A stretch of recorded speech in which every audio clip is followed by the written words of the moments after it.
minasyaitonirrajim. Bismillahirrahmanirrahim. Alhamdulillahi rabbil alamin. Nahmaduhu wa nasta'inu wa nastaghfiruh. Wa na'udzu billahi min syururi anfusina wa min sayyiati a'malina. May yahdihillahu fala mudilla lahu wa may yudlil fala hadiya lahu. Asyhadu an la ilaha illallah wahdahu la syarika lahu wa asyhadu anna Muhammadan abduhu wa rasuluh. Subhanaka la ilma lana illa ma 'allamtana innaka antal alimul hakim. Allahumma 'allimna ma yanfa'una wanfa'na bima 'allamtana wa zidna ilma. Allahumma ati nafsi taqwaha wa zakkiha anta khairu man zakkaha anta waliyuha wa maulaha. Rabbi yassir wa la tu'assir, Rabbi tammim bil khair, amma ba'du. InsyaAllah malam ni kita sambung tadabbur surah Al-Anfal. Kita sampai ayat yang ke-2. Jadi malam ni insyaAllah kita sambung ayat ketiga. Sebelum tu kita tengok pengajaran ayat 1 dan 2. Ayat pertama, auzubillahi minasyaitonirrajim. Yas'alunaka 'anil anfal qulil anfalu lillahi war rasul fattaqullaha wa aslihu zata bainikum wa atii'u allaha wa rasulahu in kuntum mu'minin. Maksudnya mereka bertanya engkau tentang harta rampasan. Jawablah kepada mereka, harta rampasan adalah milik Allah dan Rasul. Maka hendaklah bertakwa kepada Allah dan damaikan antara pergaduhan dan perselisihan. Dan ta'ala kepada Allah dan Rasul sekiranya kamu adalah orang yang beriman. Pengajarannya,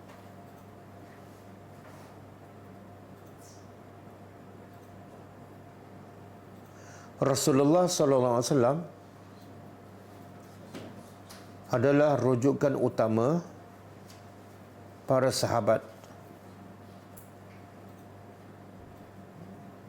untuk mengetahui hukum hakam agama dan menyelesaikan masalah dalam kehidupan di dunia.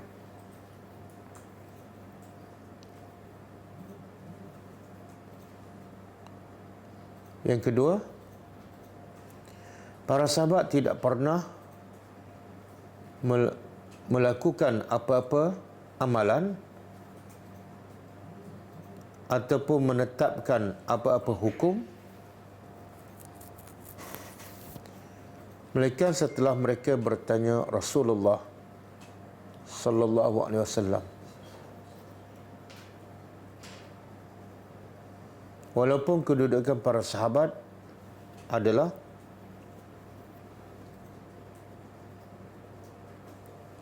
generasi yang terbaik untuk selama-lamanya.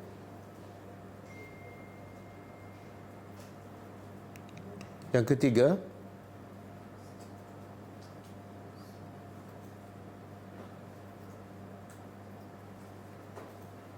takwa kepada Allah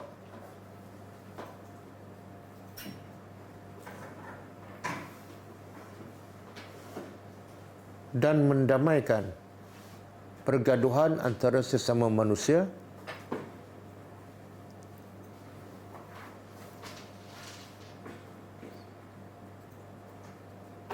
serta mentaati Allah dan Rasul adalah perkara yang paling utama dan penting dalam Islam.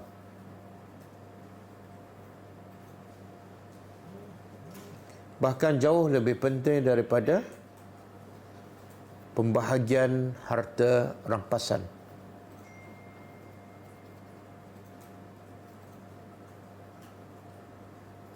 Yang keempat, asas umat Islam untuk menjadi kuat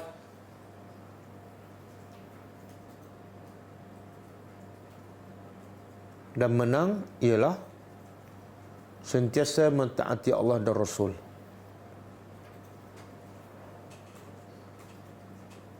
Dan sebaliknya, punca kelemahan umat Islam dan sentiasa diperkotak-katikkan oleh musuh adalah kerana mereka tidak mentaati Allah dan Rasul.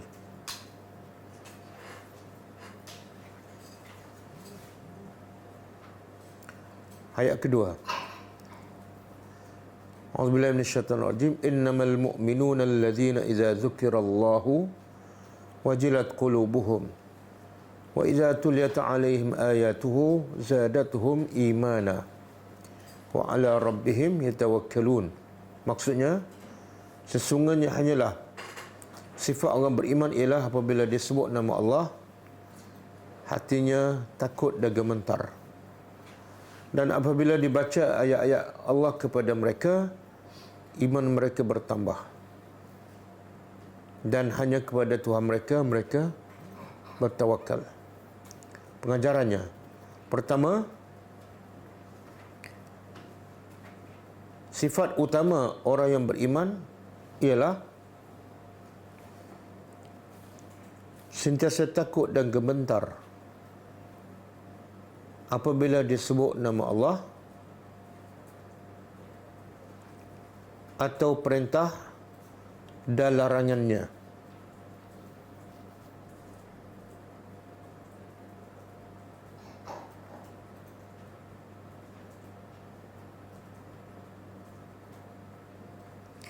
Sambung, kata Umar Ibn Khattab. Kata Umar Ibn Khattab, zikir yang terbaik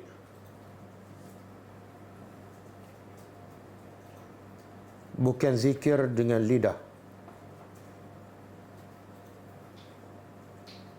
tetapi zikir ketika mentaati perintah Allah atau meninggal larangannya.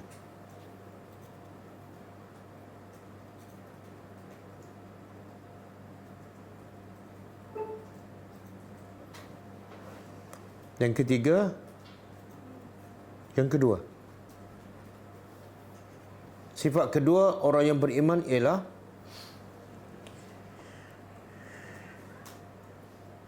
imannya akan bertambah dan menjadi semakin kuat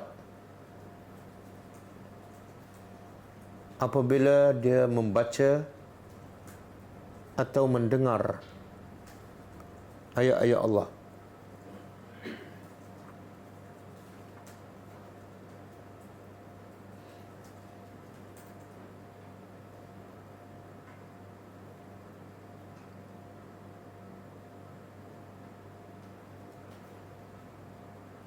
Iaitu ayat-ayat Al-Quran. Yang ketiga,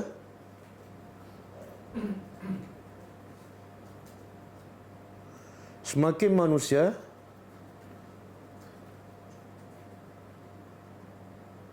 mengenali Allah melalui ayat-ayat Allah, semakin yakin manusia kepada Allah dan janjinya, dan semakin bertambah amal solehnya.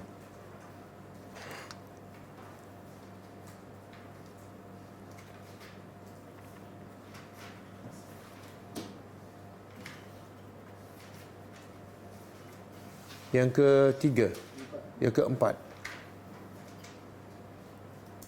setelah berusaha, orang-orang yang beriman hanya berserah dan bergantung kepada Allah. Kerana mereka yakin hanya Allah sahaja yang boleh memberi manfaat kepada mereka dan menolak mudarat daripada mereka.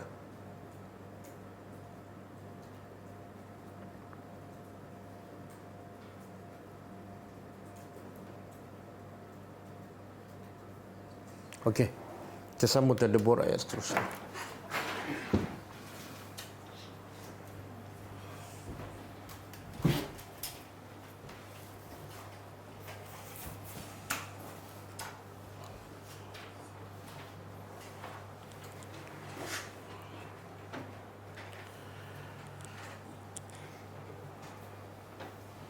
Okey, ayat ketiga. Dia kaitannya ialah sambungan sifat-sifat orang yang beriman. Kalau sebelum ni Allah dah bagi tahu berapa sifat orang beriman?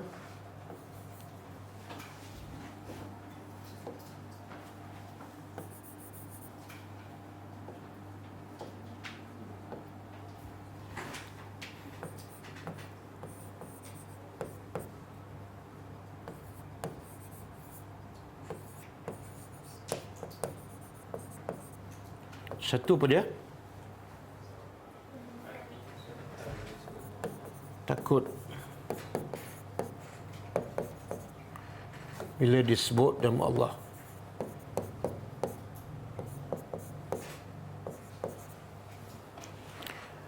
Apa maksud sebut nama Allah ni? Adakah sebut perkataan Allah? Ya? Dalam tafsir Al-Maraghi, sebut nama Allah bukan mesti sebut nama Allah saja. Sebut tentang perintah Allah, terus gemetar. Sebut tentang larangan Allah, terus dia berhenti. Sebut tentang azab Allah, terus dia rasa takut. Jadi bukan sebut nama Allah semata-mata. Apa saja yang berkaitan dengan Allah, sama ada ayat Quran ke, perintah ke, larangan ke, rahmat ke, azab Allah ke, semua dia gemetar. Sebab itulah Allah sebut antara sifat orang munafik apa dia?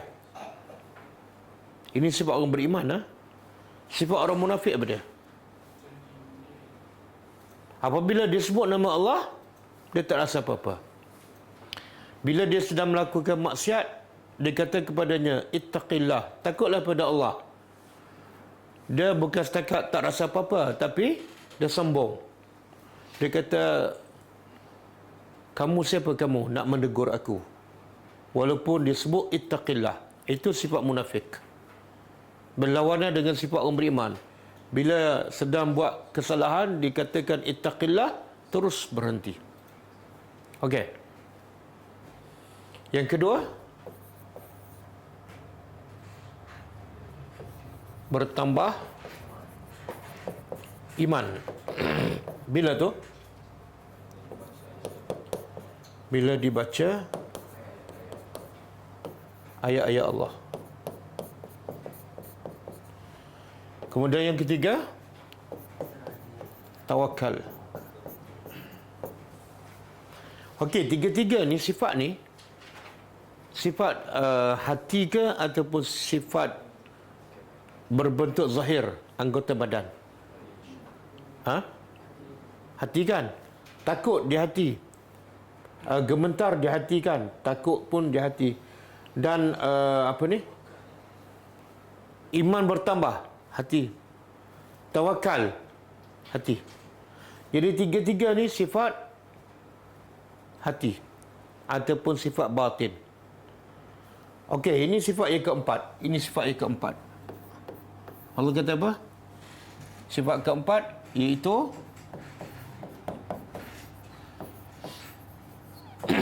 orang-orang yang yuqimuna, mereka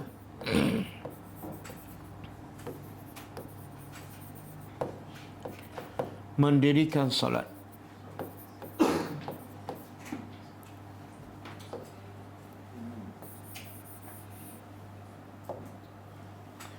Mendirikan salat. Okey, mendirikan solat ni amalan apa ni? Anggota badan. Jadi apa hikmah Allah sebut sifat hati dahulu, baru Allah sebut sifat anggota badan.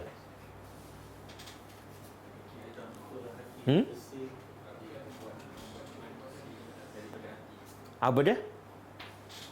Kuat sikit. Yang fizikal tak berguna kalau hati tak. Allah nak bagi tahu asal amalan anggota badan, asasnya ialah hati. Kalau yang kat sini ada masalah, solat ada masalah. Faham? Tapi kalau sini okey, solat insya-Allah okey. Kalau kita tak rasa gemetar bila sebut nama Allah, tak rasa takut pada azab Allah, baca Al-Quran pun tak rasa apa-apa, solat tidak ada kesan. Solat tidak ada kesan. Sebab itu Allah sebut dalam surah Al-Ankabut ayat 45. Surah Al-Ankabut ayat 45. Okey. Cuba kita terjemah. Utlu. Utlu apa? Bacalah daripada tilawah. Fi'il amr. Bacalah ma'uhiya, apa yang telah diwahyukan ilaika kepada engkau. Apa yang diwahyu kepada Nabi? Al-Quran. Allah kata perintah baca. Baca ni di sini maksud dia ialah baca dia ikut. Sebab tilawah dalam bahasa Arab makna dia ittiba'. Sebagaimana dalam surah apa ni? Wasyamsi wa duhaha wal qamari iza talaha. Tala tu tilawah. Jadi baca dan ikut apa yang telah diwahyu pada engkau minal kitab. Lepas Allah kata baca Al-Quran dan ikut, Allah perintah wa aqimis salah. Dirikan salat. Antara dirikan salat dengan baca Al-Quran dah faham yang mana rukun Islam. Dirikan solat kan. Tapi kenapa yang disebut dahulu ialah baca dan ikut Al-Quran, baru Allah perintah dirikan solat. Kenapa?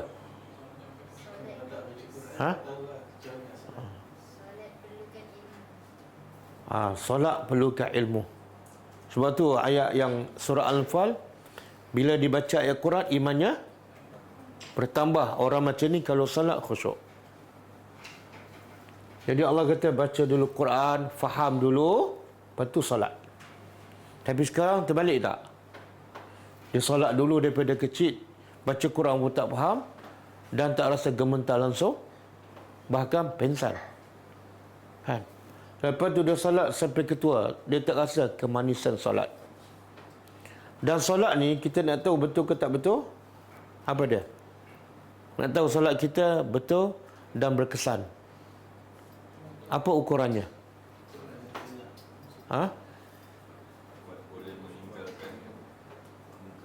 Boleh meninggalkan? Mana kalau dia solat tapi masih buat mungkar, solat tu tak betul lah tu. Ada dalil?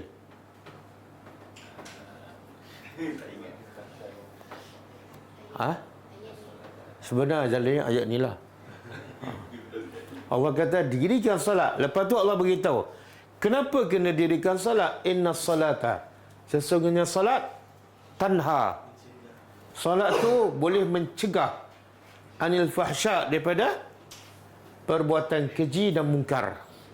Perbuatan keji ni dosa besar, mungkar ni dosa kecil. Jadi tanda solat yang betul, dia boleh mencegah kemungkaran. Lepas solat dia tak akan buat kemungkaran.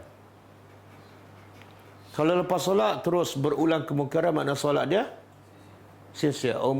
Seumpama orang mandi tak basah, makan tak kenyang, tidur tak lena. Ada kat tidur tak lena? Ada kot.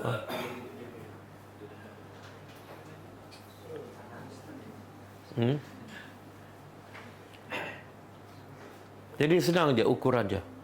Sebab tu Allah kata, macam mana kamu solat kamu boleh mencegah kemungkaran kalau kamu tak tahu kemungkaran? Betul? Dari mana kita nak akan tahu kemungkaran? Yang ni mungkar, yang ni makruf. Dari mana kita tahu? Sebab tu Allah kata baca Quran dulu.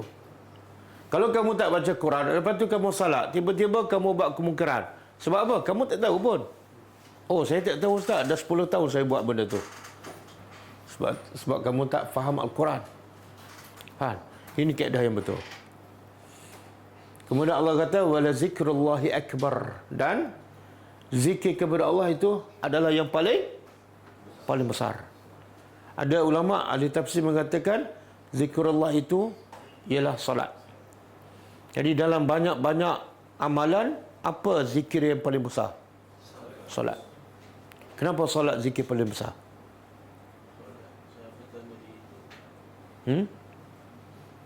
Pertama sebab dia tiang agama kan, Imaduddin. Yang kedua, dalam solat ada tak semua jenis zikir? Zikir ada 3 kan? Satu zikir hati. Yang kedua, zikir lidah. Yang ketiga, zikir anggota badan. Dalam solat ada tak ketiga-tiga? Ya. Zikir hati kita niat ikhlas kerana Allah. Zikir lidah, Allahu Akbar, Subhana Rabbil Azim. Zikir anggota badan, pergerakan. Jadi Allah kata solat itu adalah zikir yang paling besar, dan Allah mengetahui apa yang kamu kerjakan. Okey. Satu, kesan solat yang betul. Yang kedua, buka surah Al-Ma'arij.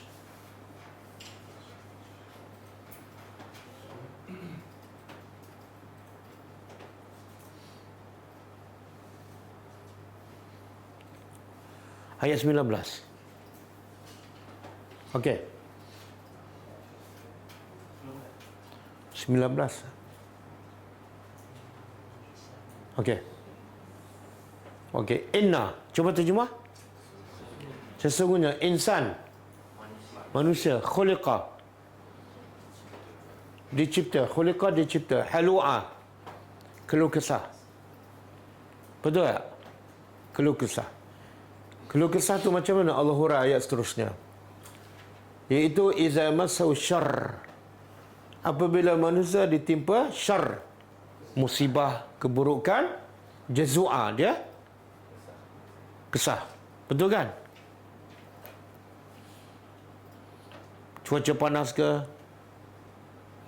apa lagi, jalan jam ke, jazua, dia keluh kesah. Kemudian angkat lagi. Okey. Wa iza masal khair, apabila dia diberi pula al-khair, kebaikan ataupun nikmat, apa pula sifat dia? Manu'ah. Manu'ah mana? Kedekut. Ini gambaran apa ni? Jiwa orang yang tak tenang. Bila ada musibah, tak puas hati, mengamuk. Bila ada banyak harta, pun tak tenang juga. Sebab apa? Kedekut, lepas tu nak tambah lagi, kejar lagi. Adakah semua manusia macam tu? Ha? Semua? Bukan. Oh, ada yang tenang je, tak pernah keluh kesah. Cuaca panas pun senyum, sejuk pun senyum, duit banyak pun okey, duit sikit pun senyum. Ada? Ada, angkat tangan. Tak ada?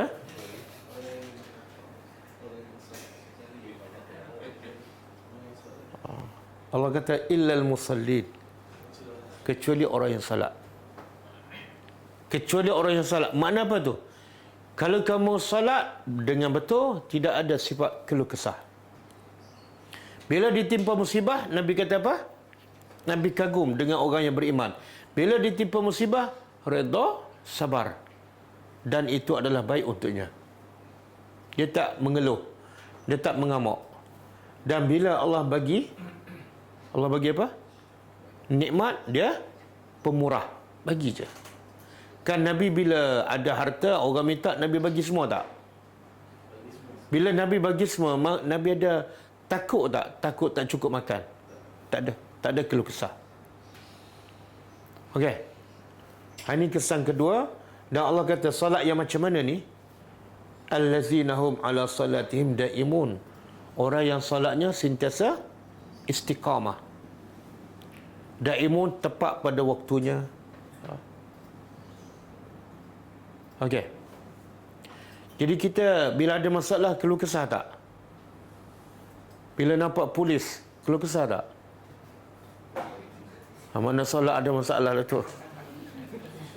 Begitu polis, saya ni ada masalah solat. Bukan masalah lesen, masalah solat. Okey. Kita balik pada ayat kita.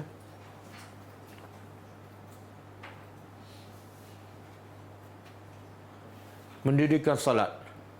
Allah kata mendirikan salat. Apa makna mendirikan salat? Allah tak kata salat, mereka mendirikan salat. Beza orang salat dengan orang mendirikan salat.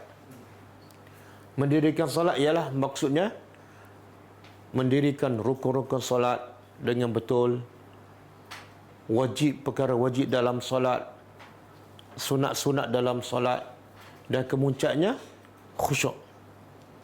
Ada 4 ni, jaga rukun, yang wajib, yang sunat dan khusyuk. Baru dia panggil yuqimunas salah. Dan termasuk juga yuqimunas salat ialah yang Nabi pesan, sallu kama ra'aitumuni usalli. Naklah kamu salat sebagaimana kamu lihat.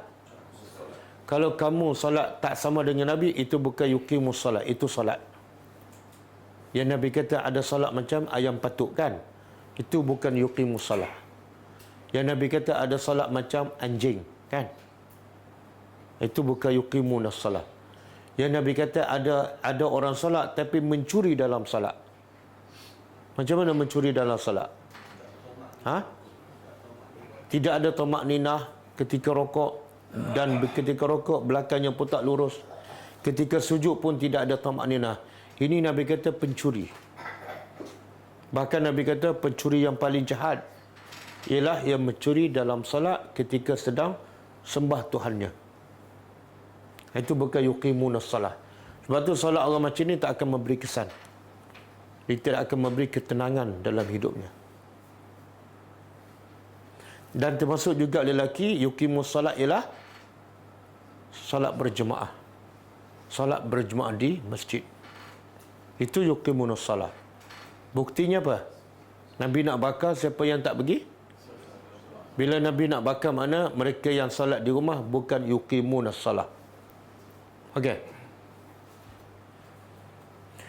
Kemudian wa mimma, dan mimma dari apa yang razaqnahum,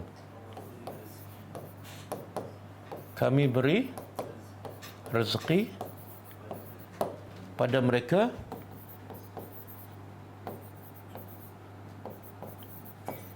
yunfiqun, mereka infak. Kalau kita belajar bahasa Arab kan, daripada perkataan apa dah, bila dibaca disebut nama Allah, hati mereka gemetar.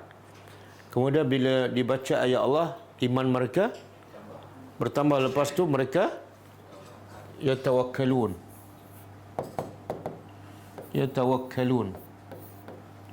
Kemudian yuqimuna,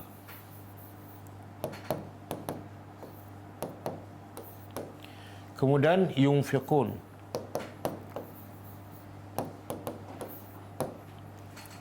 Kan? Tiga-tiga ni fi'il apa? Fi'il apa? Dia belajar bahasa Arab kan? Fi'il apa? Mudhari'. Apa tanda? Ya kat depan kan? Lagi? Wanung kat belakang.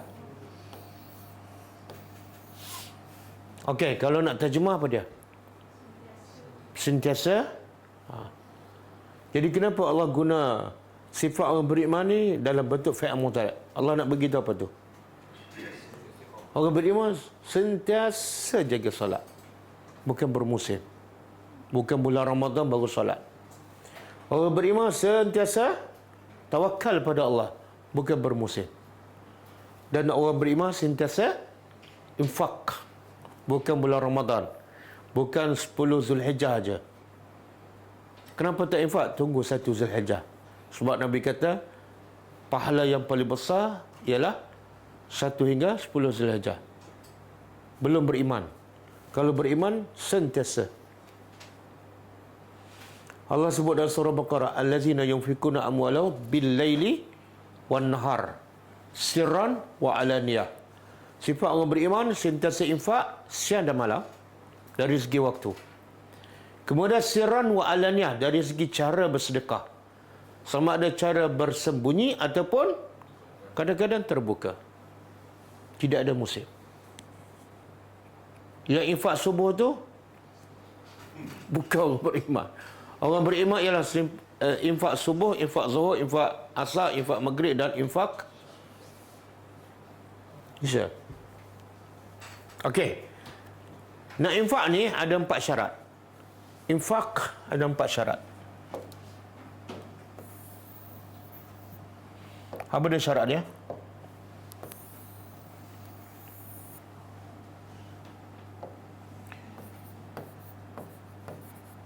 Syarat infak. Bukan semua infak dapat pahala. Kadang-kadang infak dapat debu. Dapat debu. Okey, syarat pertama ikhlas kerana Allah. Bukan kerana nak menunjuk, bukan kerana orang suruh baru kita sedekah. Bukan kerana kebetulan duit banyak, ataupun bukan kerana kebetulan orang minta kita pun bagi. Kalau kita tak bagi kau, kata kedekut. Ataupun kebetulan tabung lalu depan kita kan. Sebelah pula orang miskin. Orang miskin masuk. Kita pula orang kaya. Kalau tak masuk kan orang kata orang kaya kedekut. Kita pun masuk. Syarat pertama tak cukup. Syarat kedua, apa dia? Dalam perkara yang baik ataupun perkara yang Allah redha. Kadang-kadang dia infak buat apa? Disko taklah. Kadang-kadang dia buat infak wakaf tapi tempat budak-budak lepak. Bukan. Itu bukan infak. Infak mesti fima yuhibbuhullah, apa yang Allah suka. Yang paling penting apa dah? Infak yang Allah suka. Untuk menegakkan agama Allah. Untuk menegakkan agama Allah. Termasuklah kita infak guru untuk mengajar agama. Okey, yang ketiga, syarat ketiga, jangan ungkit. Jangan manna dan azar. Ya ayyuhallazina amanu la tubtilu sadaqatikum bil manni wal azar. Wahai orang beriman, jangan kamu sia-siakan sedekah kamu dengan manna. Apa makna manna? Manna ni dia kata, ini saya bagi. Sebut macam tu pun sia-sia pahala. Dia pergi ke satu kampung, dia kata, kampung ni asalnya tak ada surau. Tapi setelah saya balik duduk kat kampung, saya bincang semua, saya infak habis. Setelah bila dia sebut? Setelah surau yang dia bina dah nak roboh dah. 20 tahun sia-sia. Ataupun azar, dia menyakitkan hati orang yang dia bagi tu. Dia kata, pakcik, ingat tak saya? Siapa kamu? Dulu pakcik kan miskin, saya duk bantu pakcik. Kadang-kadang dia sebut tu depan orang. Sia-sia pahala dia. Okey, itu yang ketiga. Yang keempat, infak ikut turutan Al-Quran. Jangan suka-suka je. Pada siapa kita kena bagi dahulu? Kau? Kau kerabat. Ada dalil?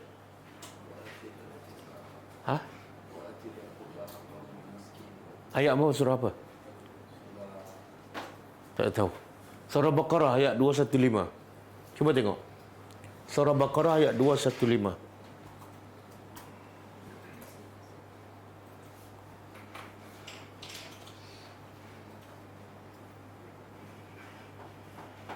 Okey. Tengok ah. Yas'alunaka. Cuba kita terjemah. Surah Al-Baqarah 215. Yas'alunaka, mereka bertanya engkau. Subhanallah. Sahabat ni nak bagi sedekah pada siapa pun tanya Nabi. Hebat tak sahabat? Sahabat ni hebat. Patut tak payah tanya kan? Tapi benda macam tu pun ditanya Nabi. Yas'alunaka, mereka bertanya engkau, maza yunfiqun. Mereka nak infak apa ni? Nak sedekah apa? Maka Allah, Nabi pun tak tahu nak jawab. Sebab Nabi adalah bukan pembuat hukum. Allah turun ayat dan Allah perintah Nabi jawab. Qul, beritahu wahai Muhammad. Ma anfaqtum, apa yang anfaqtum apa dia? Kamu telah infak, fi'il madhi ya. Apa yang kamu telah infak min khairin, dari khairan apa dia? Tengok subhanallah, rahmat Allah. Allah tak kata apa yang kamu infak daripada harta. Kalau Allah kata apa yang kamu infak daripada harta, orang miskin tak ada peluang. Tapi Allah guna berkata khairin, apa makna? Apa saja jenis kebaikan. Kadang-kadang ilmu. Kadang-kadang kita tolong angkat barang. Kadang-kadang macam pelacur. Dia buat kebaikan apa? Bagi minum air tak perlu harta pun. Apa saja kebaikan yang kamu infak, maka untuk siapa? Pertama, falil walidaini. Untuk mak bapak kamu dulu. Jangan duk bagi pada kawan kita ataupun bapak kawan kita. Bapak kita sendiri miskin, lapar. Dua, ibu bapa. Yang kedua, wal aqrabin, kepada kaum kerabat. Sepupu, pakcik, makcik, dua pupu. Yang paling dekat adik-beradik kan. Kita duk bagi kawan-kawan kita yang miskin. Tapi yang adik kita miskin. Kita tak bagi sebab apa? Geram. Malah sangat bekerja kan. Bagi pada aqrabin. Yang ketiga, anak yatim. Yang keempat, orang miskin. Yang kelima, Ibnu Sabil ni siapa? Orang yang musafir tapi terputus bekalan. Lepas tu nak bagi siapa, bagilah. Nak bagi pada Palestin ke Syria ke, bagilah. Okey. Jadi dalam banyak-banyak sedekah ni, sedekah mana yang paling baik, yang paling bernilai dalam Islam? Sedekah kepada siapa? Katalah saya bagi 10,000 untuk fisabilillah, untuk berjihad. 5,000 untuk orang fakir miskin. 5,000 lagi untuk sponsor guru mengajar agama. Yang mana paling afdal? Bukan. Ilmu apa? Ada dalil. Tapi ayat ni tak kata yang tu paling afdal, cuma ikut turutan. Cuba tunjuk hadis.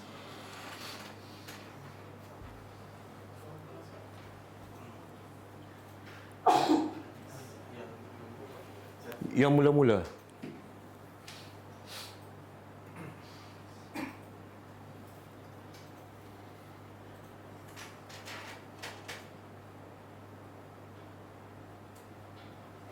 Okey. Boleh besar ke?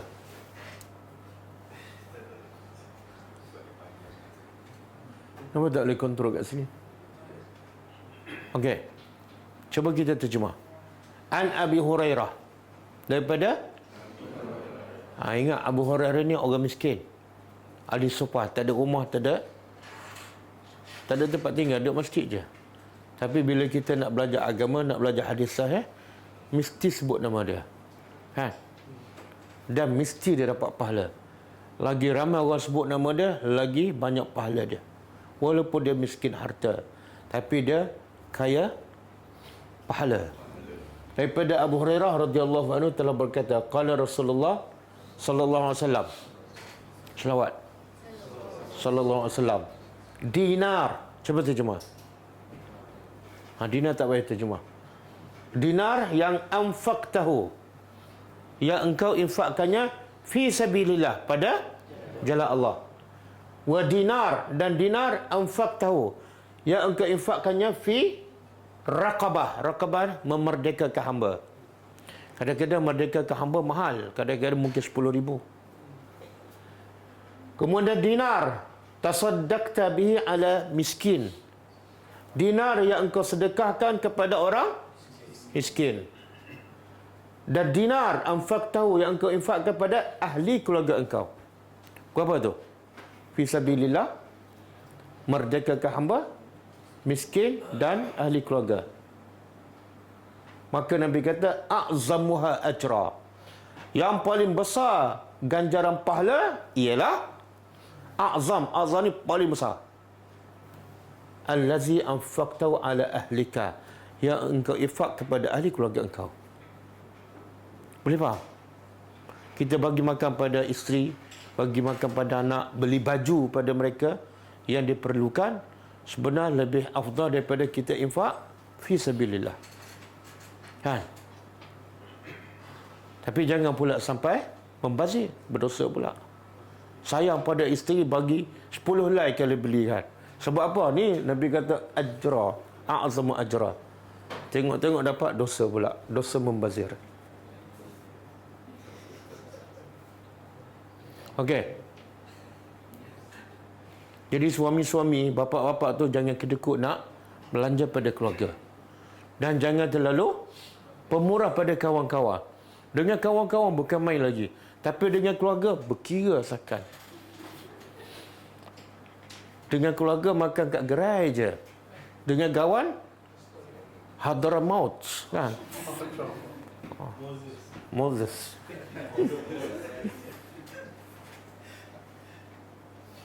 Okey, satu lagi hadis.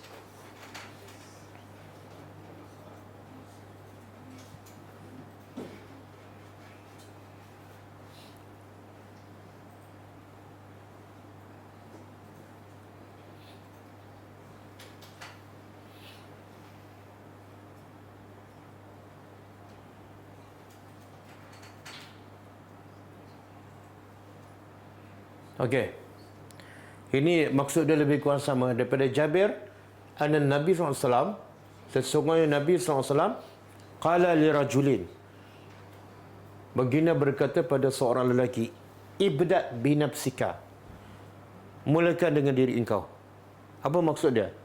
Wa tasaddaq 'alaiha, sedekah untuk diri kamu. Jangan kamu sendiri baju tak ada, lapar, sedekah pada orang. Mulakan dengan diri kamu. Kemudian fa inna fadlu syai'in, kelebihan berinfak kepada diri sendiri. Fali ahlika, kemudian kepada ahli keluarga engkau.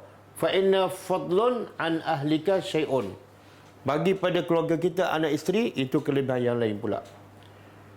Kemudian falizi qarabatika, kemudian kerabat engkau, dan seterusnya. Ada satu hadis, seorang lelaki berkata pada Rasulullah, aku ada 1 dinar. Nabi kata, infak untuk diri kamu, pergi makan dulu. Aku ada 1 dinar yang lain. Nabi kata, infak pada isteri kamu. Dia kata lagi, aku ada 1 dinar, infak pada anak kamu. Aku ada 1 lagi dinar, infak pada khadim kamu, pembantu kamu. Aku ada 1 lagi dinar, infak pada kerabat kamu. Aku ada 1 lagi dinar, bebas, ikut suka kamu. Okey. Jadi infak syarat keempat kena ikut turutan. Keluar. Okey. Boleh, eh? Ingat syarat sedekah ni 4. 1, ikhlas. Yang kedua, perkara yang Allah redha. Yang ketiga, jangan ungkit, jangan sebut walaupun dah sekian lama. Dan yang keempat, ikut turutan. Habis ayat seterusnya. Jadi sekarang ada berapa sifat orang beriman? 5. 1, bila disebut nama Allah gemetar. Yang kedua, bila dibaca ayat Allah bertambah iman. Yang ketiga, solat. Yang kelima, sedekah tu, infak tu, adakah zakat yang wajib saja tak umum? Zakat yang wajib dan sedekah yang sunat. Solat pun sama. Adakah solat fardu saja? Tak. solat yang fardu dan solat yang sunat. Okey, lepas 5 Allah kata, Allah simpulkan. Ulaika itulah hum mereka al-mu'minun, orang-orang yang beriman haqqa, sebenarnya. Apa maksud beriman sebenarnya? Maknanya kalau ada 5 sifat ni barulah benar-benar beriman ataupun imannya sempurna. Kalau dia ada 4 je, solat okey, sedekah okey, tapi baca Quran tak bertambah pun iman. Sebut nama Allah pun tak, dia beriman ke tak? Beriman tapi bukan hak, bukan beriman yang sebenarnya. Iman yang kurang. Maka jadi yang orang beriman ada 5 sifat ni, sebenar 5 sifat ni adalah ciri-ciri pekerja yang cemerlang. Bila pekerja cemerlang mesti dapat gaji. Apa upahnya? Apa upahnya? Ni bukan arkitek ni, bukan doktor pakar, tapi orang beriman yang sebenar. Lahum, bagi mereka,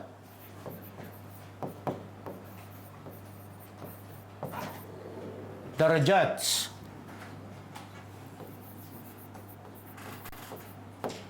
Apa makna darajat? Darajat di sisi siapa ni? Di sisi Rabbihim.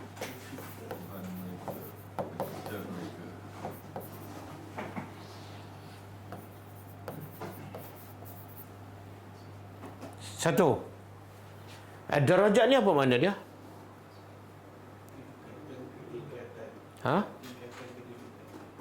Macam mana tu? Apa dia? Pangkat. Macam mana pangkat?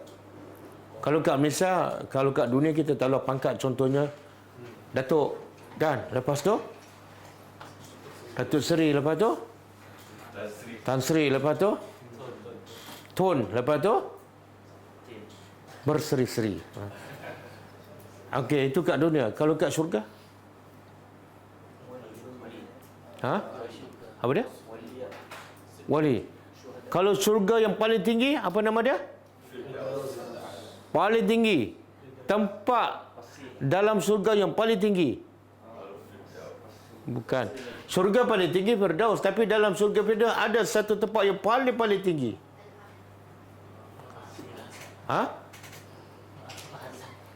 Doa lepas azan apa dia? Al-wasilah. Al-wasilah. Nabi kata kepada para sahabat, is'alullah li al-wasilah. Mintalah kepada Allah untuk aku wasilah. Sahabat pun tanya, qalu wa ma al-wasilah? Sahabat tanya, apa itu wasilah? Wahai Rasulullah, Nabi kata, al-wasilah ialah a'la darajah fil jannah. Tempat yang paling tinggi dalam surga. Kemudian Nabi kata, la yakunu illa liwahid sahaja. Tidak mungkin kecuali untuk seorang sahaja. Jadi wasilah tu untuk seorang saja. Nabi kata, asa an akuna ana. Aku harap yang seorang tu ialah aku. Jadi Nabi suruh kita minta untuk dia. Dan kita minta tak? Bila minta? Lepas azan. Ya. Okey, lepas tu, bawah pada tu, syurga Firdaus. Nabi kata, ada hadis. Cuba. Ada hadis.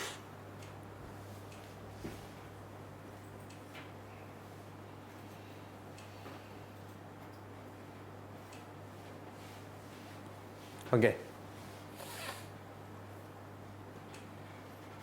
Saya sengaja nak tunjuk hadis supaya kita lebih yakin. Berbeza saya cakap tanpa rujuk pada hadis ataupun tanpa tunjuk pada hadis dengan saya tunjuk sendiri hadis. Ia lebih meyakinkan. Okey, cuba terjemah. Adadu. Adadu apa dia? Bilangan. Darajatil jannah. Darajat yang tadilah. Darjat di syurga mi'ah. Pernah dengar mi'ah? Mi'ah tu darajah. Pernah dengar? Yang Nabi Allah kata, allazi yunfiquna fi sabilillah kamathali habbatin ambatat sab'a sanabil wa fi kulli sumbulatin mi'atu habbah. 100. Jadi Nabi kata bilangan darjah-darjah di surga ada mi'ah, 100 darjah. Sebagaimana disebut oleh Nabi SAW dalam hadisnya. Okey. Fa'inna. Cuba terjemah. Fa'inna maka sesungguhnya fil jannah. Dalam surga ada mi'atu darjah. 100 darjah.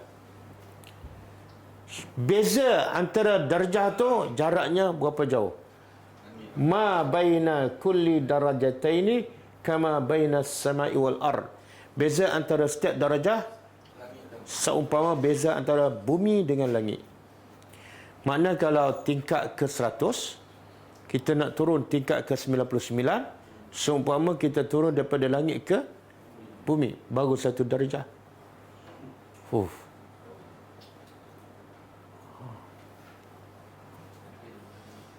Kemudian wal firdaus. Surga firdaus a'la darajah. Surga yang paling tinggi. Yang wasilah tu dalam surga firdaus. Okey? Surga firdaus a'la paling tinggi. Wa awsatuha dan paling tengah. Macam mana? Paling tinggi tapi dalam masa yang sama paling tengah. Macam mana?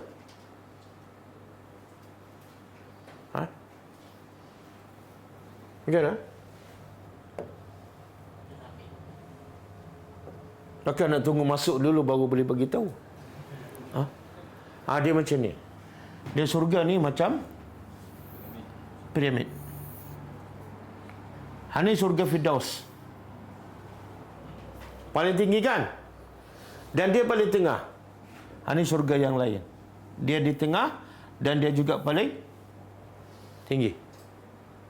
Okey, lepas tu wa fawqa zalika, atas surga Firdaus arsyur rahmani. Arash. Mana arash ni Allah duduk kat mana? Kat arash. Jadi siapa yang paling dekat dengan Allah? Yang wasilah, kemudian yang surga Firdaus. Okey, wa minha, dan daripada surga Firdaus. Sebelum tu, selain pada Firdaus, surga apa lagi? Adnin, surga Naim, kan? Lagi? Ma'wa. Kemudian daripada surga Firdaus tufajjiru anharul jannah. Daripada surga Firdaus terpancar sungai-sungai di surga. Berapa ada semua sungai? 4. 8. Lapan tu susu lah. Kalau terjemah tu jadi 8 tu. Susu, madu, arak. Semua 4 sungai tu puncanya daripada surga Firdaus. Kemudian Nabi kata, faiza sa'altumullah, apabila kamu meminta kepada Allah, fasaluhu al-firdaus, maka mintalah kepada Allah surga Firdaus. Nabi suruh siapa minta Firdaus ni? Kita kan? Kita agak-agak layak tak surga Firdaus? Kecukup dengan surga Adnin je? Nabi suruh minta kan? Kan ada orang kata lastu ahlan il Firdaus. Aku tak layak surga Firdaus kan? Habis kamu layak apa? Adnin tak juga. Naim tak juga. Ma'wa tak juga. Masuklah neraka. Okey, kalau Nabi suruh minta Firdaus, minta je lah. Mana kita layak lah. Betul? Dan kalau minta Firdaus, tak dapat Firdaus, paling kurang dapat. Tapi kalau minta surga paling bawah, dekat pula pintu surga, tiba-tiba tak dapat. Ke mana? Macam kita ambil SPM kan. Saya nak 1A je. Kalau tak dapat 1A, 9E. Ya. Okey. Ini pangkat di surga. Cuma ada satu hadis. Nabi kata baca satu ayat, naik satu darjah. Dan orang yang menghafal dan beramal dengan ayat tersebut, dia akan terhenti di ayat yang terakhir dia hafal. Jadi kalau ikut ayat tu, berapa darjah dalam syurga? Berapa darjah? Sebanyak bilangan ayat. Sebanyak bilangan ayat. Ustaz buat apa tinggi-tinggi? Dah Allah beza. Beza satu darjah langit dengan bumi. Buat apa Ustaz? Saya rumah 3 tingkat tak larat naik dah kan? Tak, jangan bayangkan apa yang kamu ada kat dunia sama dengan di akhirat. Kata Ibnu Abbas, tidak ada satu pun dalam syurga yang sama dengan dunia kecuali nama saja. Nama pisang ada, tapi rasa dia berbeza. Nama Blackton ada, tapi rasanya berbeza. Okey. Kemudian darjah inda rabbihim. Ini upah ataupun pangkat. Yang seterusnya dia dapat apa? Wa maghfiratun, dan keampunan.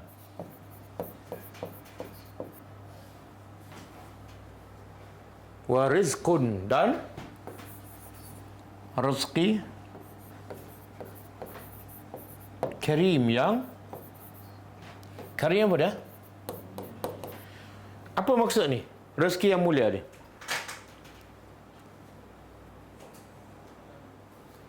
Yang tu darjat, yang kedua keampunan, yang ketiga rizqun karim. Dan dalam surga semua halal.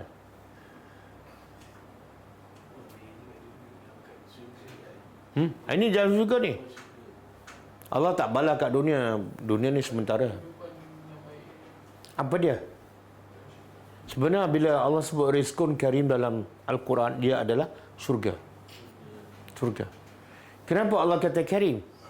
Karim ni makna muliakan. Sebab bila kita duduk dalam surga, kita tak perlu bekerja, tak perlu meminta. Hanya terfikir je, terus datang. Itu makna mulia. Okey. Sebab itulah kerja yang paling besar gajinya, apa dia? Kerja yang paling besar gajinya di dunia. Ha? Jadi orang beriman. Apa ciri-cirinya? 5 ni. Berapa gajinya? 10,000 sebulan? Bukan. 10 bilion sebulan? Bukan. Khalidina fiha abada. Darajat, maghfirah, rizqun karim. Jadi kadang-kadang orang tak masuk dalam kepala kan. Kamu kerja apa? Orang beriman. Berapa gaji? Darajat di sisi Allah, maghfirah, rizqun karim. Kalau jawab macam tu, orang kata apa? Ha? Bingung. Bingung yang menjawab ke bingung yang betul? Sebab itulah kerja Nabi dan para sahabat. Betul tak? Jadi orang beriman. Cuba cari ada sahabat yang bekerja khusus. Kalau Abu Bakar peniaga, sebenarnya dia peniaga tu sambilan je. Kerja utama dia orang beriman. Sebab tu kerja Abu Bakar, kerja para sahabat lain, Allah perintah apa saja dia pergi sebab dia orang beriman. Bos dia siapa? Allah. Kan? Jadi beruntunglah kalau kita kat dunia, kerja kita ialah orang beriman dan ada 5 sifat ni. Ada seorang Alqamah, seorang sahabat, dia jumpa satu kaum yang dia tak pernah jumpa. Dia tanya, manil qaum? Siapa kamu ni? Kaum ni jawab apa? Nahnu al-mu'minuna haqqa. Kami orang beriman yang sebenar-benar beriman. Macam ayat tadi kan? Ulaika humul mu'minuna haqqa. Dia jawab macam ayat ni.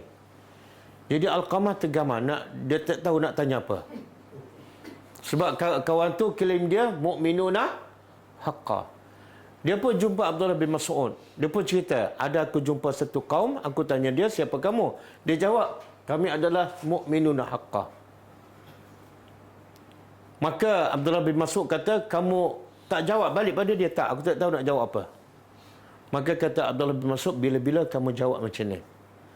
Kalau dia mendakwa dia mu'minuna haqqa, tanya dia balik. Antum min ahli syurga? Adakah kamu adalah ahli syurga? Tanya soalan yang kedua. Agak-agak dia jawab apa? Dia akan jawab apa? Kalau dia kata kami bukan ahli syurga, makna bukan mukminun haqqa. Sebab mukminun haqqa mesti ahli syurga. Confirm. Faham tak? Makna apa tu? Kalau kamu tak berani nak mengaku ahli syurga, jangan mengaku mukminun haqqa. Kan? Sebab tu yang kelas yang lepas, Imam Hasan Basri bila ditanya, adakah kamu orang yang beriman dengan haqqa sebenarnya? Dia jawab apa? Siapa ingat? Kelas pertama. Siapa tak ingat? Okey, kata Imam Hasan Basri, dia kata, iman ada dua jenis. Al-iman, imanani. Iman ada dua jenis. Dua kategori. Iman pertama ialah beriman dengan Allah, beriman dengan malaikat, beriman dengan Rasul, beriman dengan kitab, beriman dengan hari akhirat. Kalau iman itu, aku beriman. Tapi iman yang kedua apa dah? Beriman yang bila disebut nama Allah, gemetar hatinya. Bila dibaca ayat Allah, bertambah imannya. Dia bertawakal pada Allah. Dia sentiasa mendirikan salat. Dia sentiasa infak. Yang tu kata Imam Hasan Basri, aku tak tahu adakah aku termasuk ataupun tak. Boleh faham? Jadi sekarang saya tanya pelajar, adakah antum mukminun haqqa? Jangan tunggu jawapan Imam Hasan Basri. Buat jawapan sendiri. Okey, habis lah. Ada satu lagi. Hadis, ada lagi tak? Tak ada dah. Okey, ada satu ayat. Surah Taubah, ayat 20. Siapa darjah yang paling besar? Siapa darjah yang paling besar di akhirat besok? Kita tengok ayat ni. Surah At-Taubah ayat 20. Allazi, cuba terjemah. Allazina, orang-orang yang amanu, mereka beriman. Wahajaru, hijrah ni ada dua kan. Satu hijrah tempat, yang kedua hijrah maksiat. Selain pada dia beriman, bila dia buat maksiat, dia hijrah, tinggal terus. Yang ketiga, berjihad. Berjihad pada apa? Pada jalan Allah dengan apa? Bi'amwalihim, dengan harta benda mereka dan jiwa raga mereka. Maka Allah kata apa? A'zamu darajatan indallah. Dia adalah a'zamu darajatan indallah. Azam apa makna? Darjah paling besar di sisi Allah. Kalau kat Malaysia paling tinggi apa? Tun. Itu pun setelah pencet daripada PM. Kan? Tapi kalau di sisi Allah, yang paling tinggi darjah apa dia? Satu, beriman. Yang kedua, berhijrah. Yang ketiga, berjihad dengan harta dan kemudian Allah beritahu wa ulaika humul faizun. Mereka itulah orang yang faiz, berjaya. Boleh? Jadi kalau kita orang berakal, ulul albab, kejarlah darjah di sisi Allah yang paling besar. Jadi orang beriman, berhijrah, berjihad pada jalan Allah.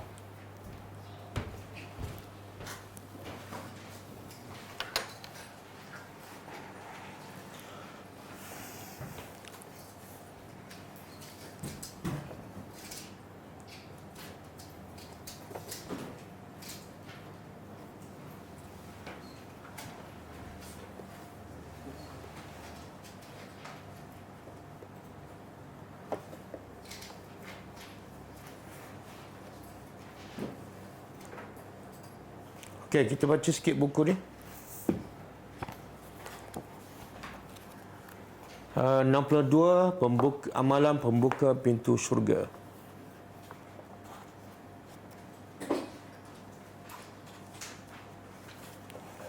Rasanya yang ke-28 amalan yang ke-28. Muka surat 72. Siapa ada buku boleh buka Muka surat 72, amalan yang ke-28. Antara amalan yang memudahkan seseorang masuk syurga ialah menjaga lidah. Nampak mudah tapi sebenar sukar. Menjaga lidah dan kemaluan. Daripada Sahal bin Sa'ad radhiyallahu anhu, man yadman li ma baina lahyaihi wa ma baina rijlaihi adman lahu al-jannah. Siapa yang dapat menjamin untukku apa yang ada di antara kedua rahangnya, iaitu mulutnya. Jaga mulut, jangan bercakap benda-benda yang sia-sia, yang menyakitkan hati orang, yang menjadi dosa. Dan yang kedua, apa yang di antara dua kakinya, iaitu kemaluan. Jaga nafsu syahwat. Kalau dia boleh jamin dua benda ni boleh jaga, Nabi pun jamin. Jamin apa? Surga. Sebab tu Nabi kata apa? Man kana yu'minu billahi wal yaumil akhir falyakul khaira aw liyasmut. Siapa yang beriman dengan Allah dan hari akhirat, hendaklah berkata yang baik sahaja. Kalau tak ada yang baik, diam. Yang paling susah mana? Bercakap ke diam? Yang paling susah? Bercakap kan? Betul ke? Tak, itu bila nak bagi tazkirah. Nak bagi tazkirah paling susah kan? Tapi kalau nak cakap benda yang mengarut, orang tak minta pun cakap. Orang suruh berhenti pun cakap lagi. Semoga Allah bagi kekuatan untuk kita kawal dua benda ni. Nampak macam mudah tapi sangat-sangat sukar. Dalam riwayat yang lain disebutkan, man tawakkala li ma baina rijlaihi wa ma baina lahyaihi tawakkaltu lahu bil jannah. Maksudnya, barang siapa yang dapat menjamin untukku, iaitu dia menjaga apa yang di antara kedua kakinya, iaitu kemaluan, dan yang ada di antara kedua tulang rahangnya, iaitu mulut, maka aku akan jamin syurga untuknya. Hadis sahih riwayat Al-Bukhari. Ibn Hajar berkata, kata yadmanu diambil daripada perkataan daman, yang bererti menepati janji untuk meninggalkan maksiat. Dalam hadis ini maknanya adalah barang siapa melaksanakan kewajipan lidahnya, iaitu dengan mengatakan apa yang wajib ia katakan, ataupun dia daripada perkataan yang tidak bermanfaat. Ada orang terbalik kan? Benda yang baik dia tak cakap. Kalau benda yang baik, orang tanya benda baik dia tak jawab. Dia panggil, dalam Islam dia panggil apa pula? Syaitan bisu. Syaitan bisu. Benda baik tak nak bercakap pula. Benda tak baik, lancar je, clear je. Dalam hadis ini maknanya barang siapa melaksanakan kewajipan lidahnya, iaitu dengan mengatakan apa yang wajib ia katakan, yang wajib dikatakan dia kata, ataupun dia diam daripada perkataan yang tidak bermanfaat, serta melaksanakan kewajipan kemaluannya dengan meletakkannya di tempat yang halal dan mencegahnya daripada yang haram. Imam Ibn Hajar juga mengatakan, kata lahyaihi berarti dua tulang yang ada di kedua sisi mulut, iaitu rahang. Yang dimaksudkan di sini adalah lidah dan segala sesuatu yang merupakan alat bicara. Adapun yang dimaksudkan dengan ma baina rijlai ini, di antara dua kaki adalah kemaluan. Okey.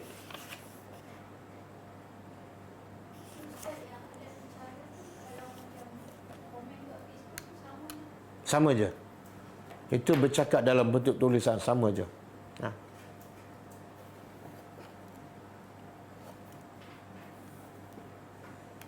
Sebab itulah beruntung orang yang tidak ada Facebook kan.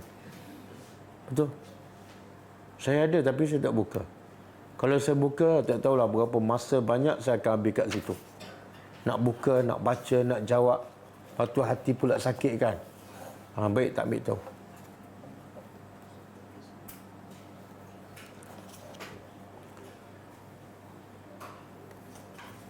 Okey, cukup lah. Malam besok kelas tak ada kat sini, tapi kita akan buat live daripada luar. Tajuk dia tuntutan dakwah dalam Al-Quran. Saya nak urai berkenaan dengan orang ni bila dia faham Quran, sepatutnya dia mesti berdakwah.